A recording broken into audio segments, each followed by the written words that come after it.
She's popularly called the Lady with the Lamp. She's said to be the founder of modern nursing. She, came to the limelight during the Crimean War. She's a British nurse that was taking care of the sick soldiers in the Crimean War, and she noticed that there was a correlation between um, environmental cleanliness and patients' well-being.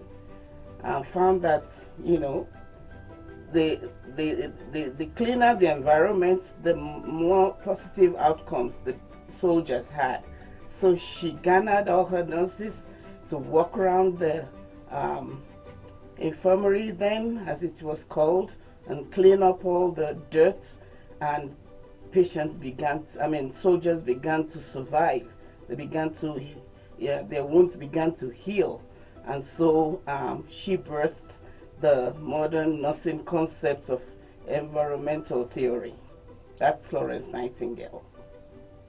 Curious about learning more? Get a copy now at www.thelighthouseBooks.com and see if nursing is a career that would suit you.